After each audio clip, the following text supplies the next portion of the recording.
Alguns dizem que a vida é bela, outros que ela é imprevisível. Uns dizem que a vida começa aos 40, outros que a vida começa na concepção. Tem quem diga que existe vida após a morte e há quem diga que nunca viveu. Mas o que é realmente a vida? Como a gente pode identificar o que é vivo e o que não é? É possível que exista algo que esteja vivo, mas a gente nem seja capaz de reconhecer? É sobre isso e mais que a gente vai conversar nesse vídeo.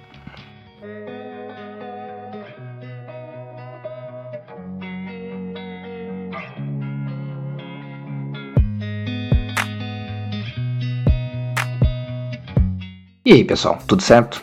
Eu sou o Rafael, também conhecido como Algures, e minha ideia original era fazer um vídeo específico sobre consciência, que é um dos focos desse canal. Mas quando eu estava escrevendo o roteiro, eu me dei conta de que antes de falar em consciência, ou mesmo sem ciência, a gente precisa conversar sobre o conceito de vida, que por incrível que pareça, não é tão fácil assim de definir. Mas antes, deixa eu só falar uma coisa para vocês. Esse vídeo vai trazer um monte de conceitos que por si só dariam vídeos próprios. E não vai dar para eu me estender muito neles para esse vídeo não ficar mais longo do que já ficou, mas eu espero que pelo menos alguns desses conceitos eu consiga fazer vídeos no futuro. Então eu já peço desculpas de antemão por algumas simplificações grosseiras que possam acontecer para poder sintetizar certas ideias. Você pode pensar que é fácil dizer que algo está vivo, né? A gente olha no dia a dia e parece muito simples saber o que é vivo e o que não é, né? Por exemplo, se mexe alguma coisa está viva? Talvez, mas não tem um monte de objeto inanimado que se mexe sem estar vivo? E as plantas, que são seres vivos, mas não se movem? Então talvez é o fato de se reproduzirem? Mas nas culturas de abelhas os machos não se reproduzem. E existem objetos inanimados que se reproduzem. Na natureza, temos os cristais. E na informática, nós temos até algoritmos que são capazes disso. Cristais e algoritmos estão entre os seres considerados vivos? Tá, então é mais científico, é ter um DNA, algo capaz de transmitir informação? Bom, há formas de vidas como vírus que não possuem DNA, apenas RNA. E a gente ainda está debatendo se vírus são de fato vida ou não. E qualquer uma das respostas que a gente der para o vírus complica a nossa vida. Se vírus é vida, então não é necessário DNA para ser vivo, o que amplia o escopo do que é vivo, mas também dificulta a definição. E se vírus não são vivos, por mais que eles se comportem como se fossem, bom, então isso traz toda uma série de problemas de identificação e quanto aos nossos instintos sobre o que é ou não vivo. De uma forma geral, a ciência considera vírus como algo não vivo. No entanto, estudos recentes sugeriram que vírus aparentam ser capazes de comportamentos sociais, como traição, cooperação e outros tipos de interação. Mas como que algo não vivo pode ter vida social? Tá achando complicado? Então deixa eu falar sobre os prions. Prions são partículas proteicas infecciosas que podem causar doenças graves e fatais em seres humanos e animais. Prions não têm DNA nem RNA, são só proteínas. Para todos os efeitos, não são vivos. E ainda assim, agem nos organismos causando doenças, como bactérias e vírus fazem. Essas questões mostram que talvez a gente tenha que abrir um pouco mais o nosso leque de possibilidades na hora de falar o que é vida. Embora a vida não seja algo super bem preciso de definir, existem alguns consensos na ciência. Para algo ser considerado vivo, precisa exibir as seguintes características: homeostase, que é manter um ambiente interno estável; metabolismo, que é o processo de transformar alimento em energia, ou seja, matéria no caso dos animais, luz no caso das plantas; adaptação, que é a capacidade de mudar para sobreviver em seu ambiente; resposta a estímulos externos, ou seja, seres vivos reagem a mudanças ambientais; reprodução, afinal de contas, coisas vivas geram novos organismos semelhantes a eles mesmos; auto-organização, que é a capacidade de manter um equilíbrio e uma ordem na interação entre diferentes partes de um sistema, como nós temos entre nossos órgãos, células e assim por diante; e evolução, que é como a vida muda de geração para geração. No caso da seleção natural, é também a habilidade de passar adiante mudanças ou mutações. Essa é a visão biológica da coisa. A gente também pode ver a vida pela lente da física e pensar nos seres vivos como sistemas termodinâmicos com estrutura molecular organizada que é capaz de se reproduzir e de evoluir. Se não me engano, essa é a definição oficial da NASA. Esses critérios parecem muito bons, né? Mas, na verdade, eles são mais descritivos do que definitivos, porque tomados em separado, a gente vai ver que na natureza há um monte de coisas que não consideramos vivas, mas que exibem essas características. E seres que consideramos vivos, que não exibem todas elas. Por exemplo, muitos sistemas naturais não vivos exibem auto-organização, como o tráfego em uma cidade grande ou o processo de cristalização. Hoje em dia existem robôs capazes de reagir a estímulos, mas a gente não considera eles vivos. Há diversos algoritmos capazes de se reproduzir no ambiente digital e nem mesmo a evolução é uma característica única da vida. Não vou entrar em detalhes nos critérios para considerar algo como evolução, porque foge do escopo desse vídeo, mas cristais são um exemplo mais comum de seres não vivos capazes de sofrer evolução. E se a memética estiver correta, mesmo a cultura é capaz de evoluir no sentido próximo da evolução biológica, como Richard Dawkins especulou lá atrás no livro O Gênio Egoísta. Então, nem tudo que parece vivo é de fato vivo, até onde a gente sabe, e nem tudo que é vivo é necessariamente senciente, ou seja, capaz de perceber o que acontece ao redor. Enfim, resumindo, complicado. Uma coisa comum a tudo que a gente reconhece como vida está na nossa composição química, que é a presença do carbono. O carbono tem uma característica muito especial, que é poder formar mais de uma ligação, 4 mais especificamente, com outros elementos químicos e manter essas ligações bem estáveis. Isso é fundamental para a evolução da vida complexa, que é basicamente o tipo de vida que a gente encontra no dia a dia, né? Animais não humanos, plantas e seres humanos. Mas não é só o carbono que torna a vida tão especial. Para garantir que um organismo possa metabolizar, são necessárias diversas reações químicas em ambientes controlados, capazes de interagir com outros ambientes quando for preciso, mas também capazes de serem mantidos isolados nos momentos certos. É para isso que servem as células do nosso corpo. Qualquer reação química ao ar livre vai parecer apenas um fenômeno não controlado, como a descarga de raios em uma tempestade ou um incêndio em uma floresta. Outra coisa que a vida que a gente conhece precisa é de um líquido onde essas reações químicas possam acontecer facilmente. Aqui na Terra esse líquido é a água, que está na condição perfeita para o que a gente precisa. Se o planeta fosse quente demais, a água seria gás, se fosse frio demais seria gelo, e nenhuma dessas opções é útil para a metabolização. Então, para que algo seja vivo, ao menos na nossa concepção de vida, precisa ter essas 3 coisas pelo menos. Um elemento químico que possa fazer múltiplas ligações com outros elementos de forma estável, um ambiente controlado que se autorregula e separa o lado externo do interno, e um líquido onde essas reações químicas podem acontecer. O elemento precisa ser carbono, como nos seres vivos da Terra? Não necessariamente.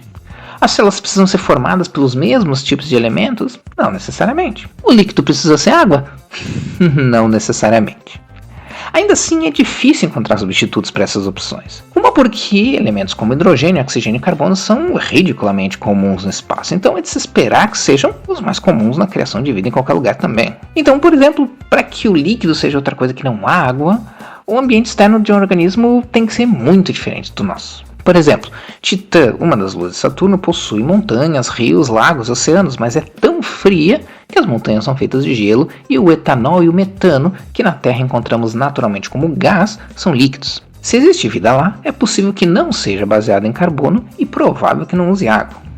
Muito embora se acredite que Titã possa ter água em estado líquido no seu interior, mas essa é outra história. É muito comum que se proponha o silício como substituto do carbono, porque também é um elemento que permite 4 ligações e a formação de moléculas grandes o suficiente para poder transmitir informação. Mas o silício não é tão estável quanto o carbono, então ele na verdade é uma alternativa bem mais ou menos na prática. Mas, em 2011, o pesquisador Leroy Cronin construiu em laboratório estruturas análogas às células de seres vivos, só que feitas de tungstênio ligadas a oxigênio e fósforo. E um estudo de 2020 demonstrou que reações químicas, como as que vemos dentro dos seres vivos usando água, podem acontecer em metal líquido. Isso nos indica que formas de vida feitas de metal ao invés de carbono são possíveis em ambientes com altas temperaturas.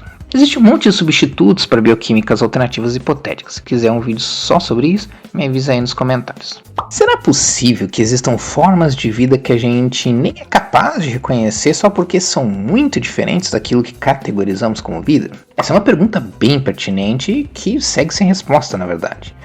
Mas existem algumas tentativas de respondê-los. Um exemplo muito óbvio de possível forma de vida são os algoritmos de computador. Com os avanços no ramo da inteligência artificial, alguns poderiam dizer que já temos provas de formas de vida não convencionais. É só ver as notícias estranhas que aparecem de vez em quando sobre algoritmos que decidem criar uma linguagem própria para conversar entre si de forma mais eficiente, Ou o fato do aprendizado de máquina ser algo tão sofisticado que, depois de um tempo, nem mesmo os programadores do algoritmo original conseguem olhar para o código e entender como a IA chegou a determinada decisão, e por aí vai.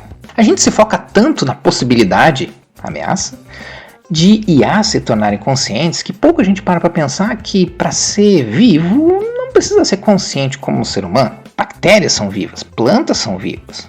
Por que algoritmos não poderiam ser também? Talvez esse seja um dos motivos pelos quais é tão perigoso bater o martelo sobre se vírus são vida ou não. Um dos argumentos para dizer que vírus não são vida é que eles não sobrevivem sem um hospedeiro. Mas se eles forem vida mesmo, isso quer dizer que algoritmos, mesmo não sobrevivendo fora do ambiente virtual, também poderiam ser? Tá, mas tirando a inteligência artificial e algoritmos, que outras formas de vida poderiam existir no ambiente do mundo real e que talvez a gente não conseguiria reconhecer? Em 2007, pesquisadores conseguiram gerar em laboratório bolhas de plasma gasoso, capazes de coisas como crescer, replicar, se auto-organizar e até mesmo se comunicar. De uma forma bem rudimentar, é claro. A gente não está falando aqui de bolas de plasma com linguagem, óbvio, mas esses estudos mostram que elementos inorgânicos como o plasma podem se comportar como vida e podem até ter sido precursores da vida biológica na Terra. Uma das coisas legais sobre possíveis formas de vida de plasma é que, diferente da vida biológica, dá para pensar em vida de plasma em qualquer lugar, seja aqui na Terra ou em outros planetas, ou até mesmo flutuando pelo espaço sideral. Talvez até a gente já tenha encontrado algumas delas e nem se deu conta. Se quiserem saber mais sobre essas possíveis formas de vida de plasma, coloca aí nos comentários que posso fazer um vídeo só sobre isso no futuro. Tem bastante coisa que valeria a pena comentar. Mas e se a gente ampliar o escopo e pensar na vida na Terra como organismos dentro de um organismo maior, como nós mesmos temos micro-organismos dentro do nosso corpo? Em outras palavras, seria possível que o próprio planeta Terra seja um ser vivo? Acredite se quiser, essa hipótese existe. Chamada apropriadamente de hipótese de Gaia, ela foi desenvolvida pelo ambientalista James Lovelock com colaboração posterior da bióloga Lynn Margulis e traz a ideia de que o fato da Terra ser muito diferente dos outros planetas que já encontramos não é por acaso. O que acontece é que a Terra não é um planeta morto, é um planeta vivo, meio que literalmente, que realiza homeostase através da dinâmica entre todos os organismos vivos e não vivos do planeta. Nesse caso, a Terra e seus sistemas biológicos funcionam como uma entidade única com ciclos de feedback autorregulatórios. E eu sei que você deve estar achando essa ideia uma bobagem sem tamanho, mas é uma especulação bem interessante e vale a conferida. Se quiser que eu traga mais sobre ela, me avise nos comentários. Eu podia também ampliar ainda mais e falar sobre a possibilidade do próprio universo estar vivo, mas esse é um tema que eu com certeza vou fazer um vídeo específico sobre, então vamos deixar pra lá por hoje. E tem como pensar num tipo de vida mais exótica do que um planeta vivo? Bom, que tal vida feita de matéria escura? Ninguém sabe o que é matéria escura, mas por enquanto é um consenso científico que ela deve existir e que ocupa a maior parte do universo. O problema é que a matéria escura interage ou de forma muito fraca ou não interage nada com a matéria normal. Então a gente não tem como descobrir o que é esse troço. A gente só consegue ver as coisas da matéria normal porque a luz dos objetos interagem com nossos olhos, mas se nem a luz interage com a matéria escura, aí fica difícil, né? Mas embora muitos cientistas acreditam que a matéria escura é formada por partículas não muito interessantes e que só são sobras do Big Bang, tem cientistas sérios propondo que a matéria escura possa esconder uma complexidade compatível com a matéria normal, com as suas próprias forças fundamentais, a sua própria química, talvez até mesmo sua própria física. E quem sabe suas próprias formas de vida? Infelizmente, a gente não tem nem como começar a especular como seriam essas formas de vida escuras, porque a gente não faz nem ideia do que é a matéria escura em primeiro lugar. Tá bom, depois disso não tem como pensar em algo mais estranho, né? Bom, tem sim. Quando eu era jovem, eu li uma HQ dos Lanternas Verdes, muito interessante. Escrita pelo Alan Moore, ela mostrava lanternas como diversos tipos de formas de vida, não só aliens humanoides que a gente está acostumado a ver na ficção. Tinha lá o Mogo, que era um planeta vivo e era um lanterna verde, mas o mais bizarro de todos era um lanterna verde que era uma equação matemática. Isso mesmo, uma equação matemática viva. Mas isso é claramente ficção, né? Não tem como isso ter sequer qualquer possibilidade de existir. Já reparou que às vezes parece que nossos pensamentos têm vida própria, por assim dizer? que às vezes eles seguem por caminhos próprios mesmo que a gente não queira? Bom, um pesquisador chamado Michael Levin acredita que não é absurdo imaginar que os padrões cerebrais que geram um determinado pensamento possam, eles mesmos, começar a agir de forma independente. Sim, esse é um conceito que parece completamente bizarro e sem sentido, eu sei disso. Mas Richard Dawkins propôs um exercício mental no seu livro Gênio Egoísta lá nos anos 70, onde gênios culturais poderiam se reproduzir e evoluir da mesma maneira que gênios biológicos fazem nos organismos.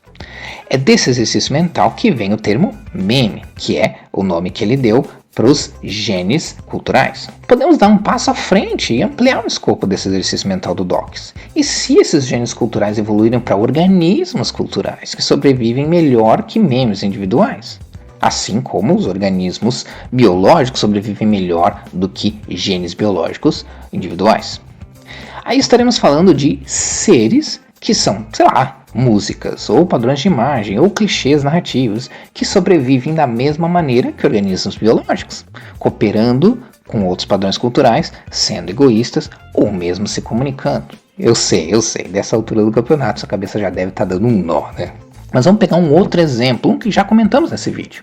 Algoritmos. Se a gente admitir que algoritmos podem, ao menos em princípio, um dia serem considerados vida, então a gente tem que se perguntar do que exatamente é feita essa vida. Um algoritmo é escrito no computador e roda no processador, mas é armazenado como padrões magnéticos binários no HD. Não existe realmente um código de texto físico como o que a gente vê na tela. A programação em si é uma interpretação. O que é real, o que é físico no algoritmo, são os padrões eletromagnéticos registrados na memória do computador. E se o algoritmo é capaz de se adaptar e criar novos algoritmos por si mesmo, novos padrões magnéticos vão ser armazenados no HD, ou seja, reprodução. Mesmo as tentativas de explicar possíveis formas de vida não convencionais usam como base os conhecimentos científicos que temos sobre o assunto e os principais critérios científicos que usamos para determinar algo como vida, ainda que o extrapolem em diversos momentos. Mas dá para definir a vida sem usar a ciência? Bom, a resposta é sim. E o motivo para isso é que, até agora, a gente tem se focado na questão estrutural da vida, ou seja, do que ela é feita. Mas e se a gente olhar para o tema por uma outra perspectiva? E se ao invés da gente usar como ponto de partida a forma, a gente se voltar para o conteúdo da vida? Para isso, nós vamos precisar deixar um pouco a ciência de lado e entrar na filosofia. Várias tentativas filosóficas de definir a vida chamam atenção para a importância do contexto em que a vida está inserida e como esse contexto pode ser indissociável da própria vida.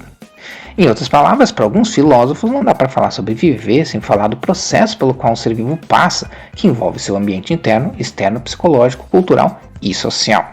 O filósofo Hans Jonas se debruçou sobre a tentativa de criar uma filosofia da vida, que eu não vou entrar em detalhes aqui, mas o que é relevante para a gente é que o principal ponto dessa filosofia é a ideia de que só a ciência não dá conta de explicar a vida, pois ela também se faz no momento que o organismo se abre para o mundo e é desafiado por ele. E essa relação com o ambiente molda o organismo de maneiras imprevisíveis, que exigem outras ferramentas além da ciência para explicar. Para ele, a precariedade, a vulnerabilidade da vida força os organismos a interagir de diferentes maneiras com o ambiente. E é com essa dinâmica que eles se desenvolvem, crescem, evoluem e florescem. É claro, é importante ressaltar aqui que a visão de Jonas para a vida tem um viés espiritual e religioso, mas não tira o mérito dos insights que ele trouxe para esse tema. Outro filósofo alemão que falou sobre a vida, esse bem mais conhecido que o Hans Jonas, foi Martin Heidegger. Apesar de hoje em dia ele ser mais lembrado no mainstream por ter associado sua imagem ao partido nazista, não vamos falar sobre isso, suas contribuições para a filosofia são inegáveis, e a parte mais conhecida de sua filosofia envolve a relação da vida com o espaço e com o tempo. Para Heidegger, a existência de um ser é definida por 3 características muito particulares: nossa relação com o mundo externo, nossa capacidade de ir além de nós mesmos e nossa relação com o tempo. Para pensar, nenhum indivíduo ou mesmo qualquer organismo pode ser definido sem ser por sua relação com o resto do ambiente. Uma bactéria é uma bactéria porque está num contexto específico de mundo para ser uma bactéria, e porque podemos dizer que uma bactéria não é um ser humano, ou seja, podemos comparar os dois. E a gente de fato consegue ir além de nós mesmos. Conseguimos pensar o futuro e imaginar coisas que não existem. Podemos escrever algo ou tirar uma foto que existirão muito tempo depois da gente ter morrido. E não podemos dissociar nossa identidade do tempo. Estamos sempre vivendo no presente, mas definimos nossa identidade pelo nosso passado e nos relacionamos com as possibilidades do nosso futuro. Outra coisa interessante da filosofia do Heidegger é que ela traz também a morte para o primeiro plano da existência de uma maneira interessante. Ela lembra a gente que a morte não é uma experiência pessoal, e sim referencial. Nossa relação com a morte se dá apenas com a morte de outros seres. Isso coloca uma perspectiva bem interessante sobre essa questão, mas que a gente não vai expandir porque estamos falando da vida de uma forma geral e não sabemos se todos os seres experienciam a noção de morte. O último filósofo que eu vou puxar aqui é o francês Jean-Paul Sartre, que trouxe uma visão bem radical, ao menos para a época, do que é existir. Que para os efeitos do nosso vídeo a gente pode resumir como a ideia de que quando nascemos estamos vivos, mas não necessariamente somos vivos. Nós nos tornamos, nos construímos humanos. É dele a noção de que a existência precede a essência, porque para Sartre a gente é jogado no mundo e é a gente que lute. Não existe um Deus para nos dizer o que fazer, então o resto é tudo uma questão de convenção. A minha existência então fica a cargo de mim mesmo e depende não do que os outros fazem ou deixam de fazer, mas o que eu faço com o que me é dado. Apesar do existencialismo do Sartre ser mais uma filosofia de identidade, ela é interessante pra gente por apresentar uma visão onde a vida biológica é um acontecimento tão aleatório e mundano quanto a formação de rochas ou dos oceanos, ou seja, não tem tanta importância assim em comparação com qualquer outro evento do mundo. É só mais um evento aleatório em um universo aleatório. O que realmente torna a vida diferente do resto é a construção identitária que acontece depois do surgimento do organismo, conforme você vai se descobrindo no mundo. É claro que, para ser justo, a maioria das visões filosóficas sobre a vida e a existência não são muito abrangentes e basicamente só incluem os seres humanos, no máximo outros animais semelhantes. Mas ainda assim é importante considerar que a vida talvez seja mais do que só a definição científica dada pela forma e pela estrutura, e que talvez seja apenas o ponto de partida, mas não conte a história toda. Até porque a própria ideia de definir vida já não é algo natural. É um processo que nós, humanos, fazemos porque a gente gosta de colocar tudo dentro de caixinhas, porque isso faz com que a realidade seja mais fácil de lidar e a gente consiga estudar melhor. Bem ou mal, vida ou morte, vivo ou inanimado, essas dicotomias e definições rígidas só existem na nossa cabeça. Na natureza não existem fronteiras rígidas para praticamente nada, é tudo um degradê. Talvez seja impossível definir a vida porque a vida não é algo que possa ser definida, pelo menos não com fronteiras rígidas. Talvez a vida seja um espectro, não um tipo. E o máximo que podemos fazer é determinar critérios que funcionem pra gente na hora de poder aprender a estudar sobre essas coisas. Talvez a pergunta o que é a vida não seja uma pergunta completa ou não seja uma pergunta justa, pois quem sabe a coisa seja mais no sentido de algo ser mais ou menos vida, e não de ser vida ou não ser vida. Porque a natureza é muito mais abrangente e complicada do que isso ou aquilo. E talvez essa seja a real beleza da coisa. Bom, eu espero que você tenha gostado desse vídeo. Se gostou, clica aí no curtir e comenta para eu saber o que eu posso fazer de outros vídeos como esse. Até a próxima!